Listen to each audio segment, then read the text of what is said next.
This is a download from BBC Learning English. To find out more, visit our website. 6 Minute English from bbclearningenglish.com. Hello and welcome to 6 Minute English. I'm Neil. And I'm Alice. So, Alice, how did you spend Saturday night? Curled up on the sofa with a good book. You? Oh, I went out on the town, met some friends, had a few drinks, then went on to a party. Well, that illustrates the difference between us. You're an extrovert, and I'm not. And where we are on the spectrum between introvert and extrovert is the subject of today's show. So, would you call yourself an introvert, Alice? No, I'm an ambivert, which means a mixture of introvert and extrovert. Well, whichever you are, Alice, staying in on your own on a Saturday night is pretty boring. Not to me. And you shouldn't be so judgmental, Neil. You're reflecting the general view that people seem to have these days, that being an introvert is somehow less valuable than being an extrovert. Introverts have many valuable qualities. They're reflective, that means thoughtful, and have inner resources. In other words, they don't rely on other people to enjoy themselves.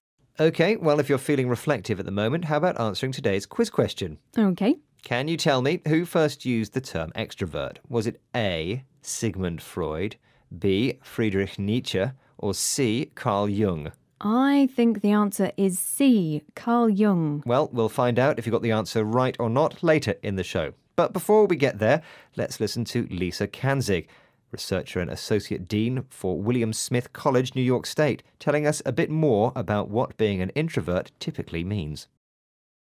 Introverts are people of any age who really get their energy from within themselves and who often have sort of a running dialogue in their head going on, thinking before they're talking, like to have a little more time to think through things before they're commenting on them or answering a question, need some time to recharge their batteries by being by themselves and enjoy having alone time.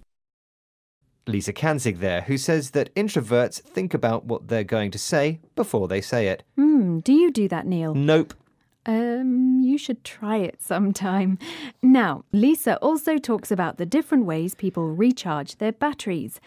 Introverts tend to need time alone to regain their strength and energy when they're feeling drained or very tired, whereas extroverts often prefer to recharge by being with other people. So introverts create their energy internally, from within themselves, and extroverts recharge from being with other people. Exactly. But in some situations, for example at school or in the workplace, things can be made suitable for extroverts. Extroverts typically love being with others, in a big class or an open-plan office, where there's a lot going on. They enjoy the external stimulation, but introverts can find these big, noisy environments uncomfortable. I can see that, and these days people are wild about group work and brainstorming. Job ads frequently ask if you are a people person, a team player, and so on. That's right. Introverts like to work alone or in small groups and need a quieter space to perform well. Let's listen now to Dr. Peter Aloka, a researcher and psychologist in Kenya. He's been working with introvert teenage mothers in Bondo who are returning to school after having their babies. And schools are being asked to develop new strategies to support their learning. Introverts might find it easier working in groups, but with smaller groups, and they work in pairs with extroverts. The teachers should design a classroom for all the students to contribute. Wherever a teacher is teaching a question in class, let them allow for wait time for students to process the information before answering the question, just for people to think through the question. Thinking, pairing, and sharing. Those three strategies will help the introverts to speak out. Dr. Peter Aloka is talking about some very clever pairing there. If you put two introverts together, they might not say anything. An extrovert is likely to talk, but won't intimidate or overpower their introvert partner as much as a large group would.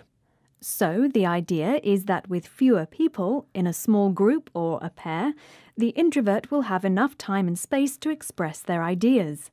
And because their ideas have been thought through or carefully considered, their contribution is likely to be worth waiting for. So, think, pair, Share. I like that. Okay, so I think it's time to share the answer to today's quiz question. I asked, who first used the term extrovert? Was it A, Sigmund Freud, B, Friedrich Nietzsche, or C, Carl Jung? I said Carl Jung. And you were right, Alice. So thinking things through really works. Introvert and extrovert are the two basic personality types according to the theories of the 20th century Swiss psychiatrist Carl Jung. According to these theories, an introvert is a person whose interest lies with their own feelings and thoughts, in contrast to an extrovert whose interest lies with other people and the outside world. Okay, now let's hear the words we learned today. Ambivert, reflective, inner resources, recharge their batteries, drained, intimidate, thought through. Well, that's the end of this edition of 6 Minute English. Join us again soon.